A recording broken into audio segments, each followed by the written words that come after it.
pasaron de las 19 y como decía en el bloque anterior, abrimos la puerta porque ya llegó el horario, es el horario del doctor. Le damos la bienvenida al reloj. Este es el consultorio del doctor Florencio Morales. Muy buenas tardes, doctor. Hola, buenas tardes Andrea, buenas tardes a toda la gente del reloj. Y aquí estamos, otro jueves más.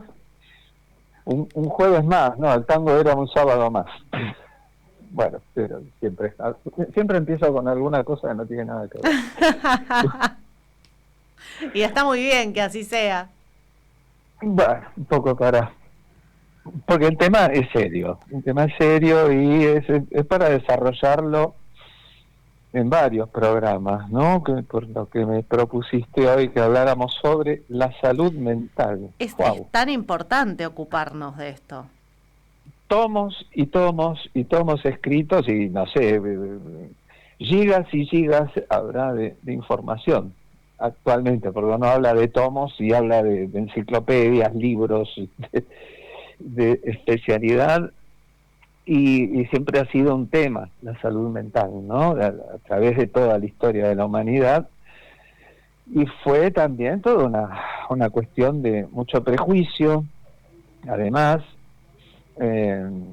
y algo que no se podía tratar, realmente. Claro. No nos olvidemos que recién a principios del siglo XX, fines del siglo XIX, Sigmund Freud empieza a meterse en esa situación, ¿no? A explorar eso. ¿Qué es la salud mental? Claro, ¿qué pasaba?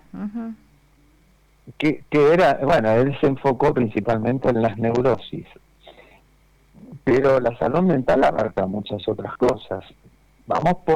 Acá hay una nota que encontré de un doctor Timothy Legg, y está fechada 20 de agosto de 2021. Me pareció muy interesante porque da conceptos muy claros. Y bueno, empecemos definiendo qué es la salud mental, ¿no? Que es fundamental, ¿no? Sí. Se refiere al bienestar cognitivo, o sea, de conocimientos, conductual y emocional. Se trata de cómo piensan, sienten y se comportan las personas. A veces se usa el término salud mental para referirse a la ausencia de un trastorno mental. La salud mental puede afectar la vida cotidiana, las relaciones y la salud física inclusive, pero sin embargo, este vínculo también funciona en la otra dirección. Factores en la vida de las personas, conexiones interpersonales y factores físicos pueden contribuir también a las alteraciones de la salud mental. Y afecciones como el estrés, la depresión y la ansiedad pueden afectar esa salud y perturbar la rutina de una persona. Aunque el término salud mental es de uso común, muchas afecciones que los médicos reconocen como trastornos psicológicos, tienen raíces físicas. Ajá. Hay muchísimas enfermedades.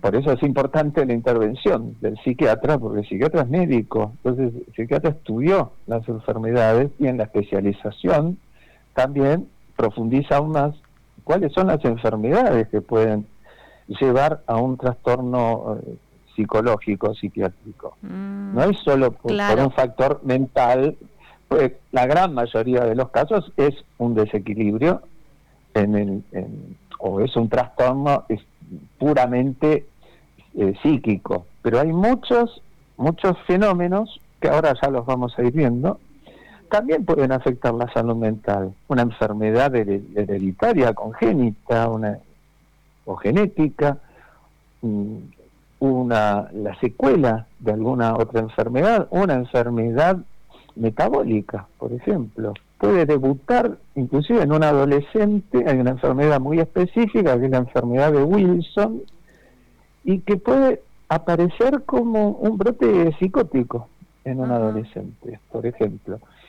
Y ese brote psicótico es la expresión de esa enfermedad en el cerebro, porque es un trastorno en el que el organismo no logra eliminar el cobre porque con los alimentos no llega todos los elementos que se te ocurra, entre ellos el cobre. Claro. Y ahí tenemos mecanismos que hacen eliminar el cobre del organismo en forma normal, y en las personas afectadas por esa enfermedad en particular, el cobre no se elimina bien y a través de la vida se deposita especialmente en el hígado y en ciertas zonas del cerebro. Pero basta, no me quiero detener en algo tan específico. Es muy específico, sí, es muy interesante también porque yo desconocía esto, no. Y no también, es algo súper común, claro. No es común tampoco. Pero hay que tenerlo en cuenta. Claro. También sí. hay que tenerlo en cuenta. Y esto es lo importante, ¿no? De que el especialista, el médico especialista, en este caso el psiquiatra, es quien puede evaluar de manera integral eso. Sí. Porque no queda supuesto. Con el recorte de lo que es estrictamente mental, digamos, ¿no? Exacto. Entonces, siempre que ocurre algún trastorno, sobre todo un trastorno que irrumpe en forma aguda, como lo decimos nosotros, o sea, de un momento a otro prácticamente, o dando algunos indicios previos en días o pocas semanas, bueno, es importante. No solo, una medicación, un tratamiento, pero también hacer todo tipo de análisis y estudios que puedan, ¿cómo te puedo decir? Que puedan certificar si existe o no alguna enfermedad física que está influyendo a nivel cerebral. Claro, descartar todo psíquico. Eso. Exacto. Bueno, ¿qué dice la Organización Mundial de la Salud? Vamos al tema. Sí. La salud mental es un estado de bienestar en el cual el individuo es consciente de sus propias capacidades, puede afrontar las tensiones normales de la vida, puede trabajar de forma productiva y fructífera y es capaz de hacer una contribución a su comunidad. Entonces, se enfatiza además que la salud mental es más que la ausencia de trastornos o discapacidades mentales. La salud mental plena consiste no solo en evitar afecciones activas, sino también en cuidar el bienestar, y la felicidad continuos.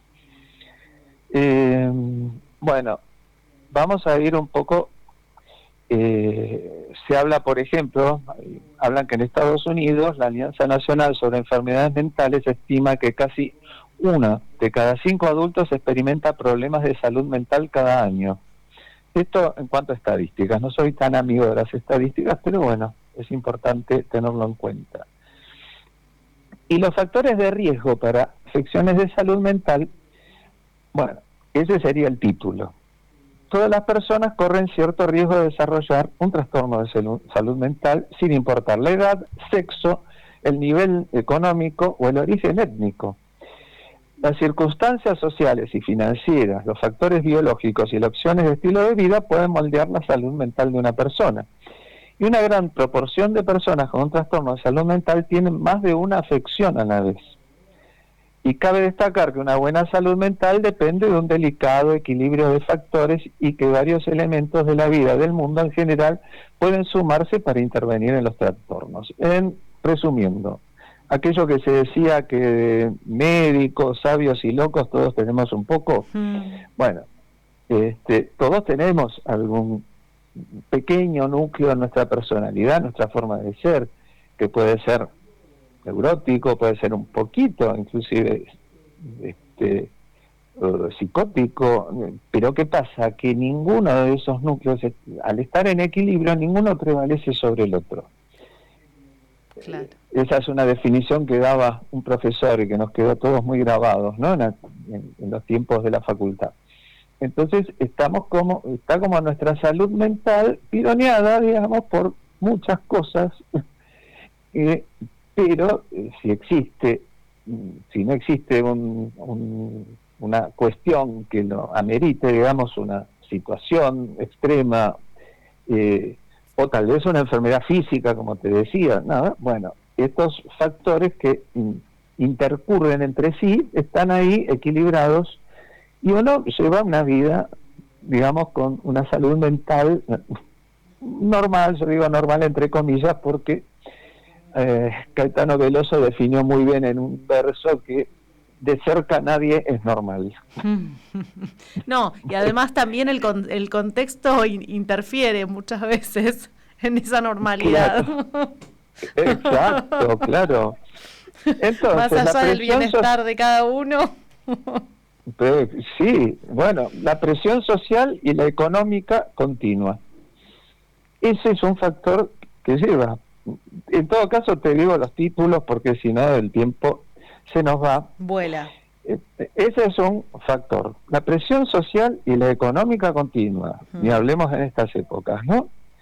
Y bueno, y eso tiene que ver con principalmente condiciones socioeconómicas, si la persona tiene trabajo o no, qué ocupación tiene, el nivel de participación social de la persona, su educación y la calidad de la vivienda. Todo esto tienen en cuenta, ¿no? Claro. Factores biológicos, es lo que te decía recién. Factores genéticos, familiares. Hay ciertas personas que pueden tener antecedentes familiares de una esquizofrenia, por ejemplo, pero eso no significa que todos los descendientes de esa persona van a tenerla. O sea, todavía es un terreno fangoso eso, meternos en el tema genético, todavía no hay nada definido con exactitud, así que digamos que existe la probabilidad, nada más, la probabilidad. Acá es lo que dicen, bueno, tener un gen vinculado con trastorno de la salud mental no garantiza que se desarrolle una afección, es lo que te decía recién. Pero después hay otros factores, el estrés, la depresión y la ansiedad pueden desarrollarse debido a problemas de salud física subyacentes que cambian la vida, como el cáncer, la diabetes, el dolor crónico y toda una serie de enfermedades como la que te mencionaba hace un rato, como la enfermedad de Wilson, por ejemplo. Un tumor cerebral puede cambiar a una persona, pero obviamente se va a diagnosticar rápidamente. Y los trastornos comunes de la salud mental, ¿cuáles son? Los desórdenes de ansiedad, los trastornos del estado de ánimo y los trastornos por esquizofrenia. Esto estoy dando títulos. Sí. Y vamos a quedarnos con primero, los desórdenes de ansiedad, porque si no, veo que el tiempo vuela. Sí, porque podemos continuar con esto. Según la Asociación de la Ansiedad y Depresión de Estados Unidos, los trastornos de ansiedad son el tipo más común de enfermedad mental. Bueno, los trastornos de ansiedad es lo que empezó a investigar Sigmund Freud, lo que él llamaba las neurosis. Ahora se las llama trastornos de ansiedad. Las personas con estas afecciones tienen miedo, ansiedad grave, que se relaciona con ciertos objetos o situaciones. La mayoría de las personas con un trastorno de ansiedad tratará de evitar la exposición a lo que desencadena su ansiedad. Ejemplos de trastornos. Por ejemplo, hay un trastorno que se lo llama trastorno de ansiedad generalizada. Es la preocupación desproporcionada que interrumpe la vida cotidiana. Las personas también podrían experimentar síntomas físicos incluyendo intranquilidad, fatiga, músculos tensos, interrupción del sueño. Un ataque de síntomas de ansiedad no necesariamente necesita un desencadenante específico en estas personas. Es posible que experimenten una ansiedad excesiva al encontrarse con situaciones cotidianas que no representan un peligro directo como las tareas domésticas o las citas. Una persona con trastorno de ansiedad generalizada a veces puede sentir ansiedad sin desencadenante alguno. O sea que hay tela para cortar acá, porque te está diciendo que sí, que no, que sí, que más o menos, que tal vez, que quién sabe, que no puedo, que quién sabe que mañana, ¿no? Como decía una canción. Porque todavía estamos, en cierta forma, sin saber exactamente qué es lo que causa esto, qué pasa en el cerebro. ¿De dónde viene? Hay muchas hipótesis sobre, bueno, cómo están alterados los neurotransmisores en ciertas zonas del cerebro, pero todavía no se ha visto, probablemente con nuevas formas de resonancia magnética que se están experimentando en estos momentos, tal vez sí se logre, bueno, por lo menos presenciar o ver en vivo qué pasa con determinados neurotransmisores. Pero ese es un tema para el futuro. Es casi ciencia ficción lo que te estoy diciendo.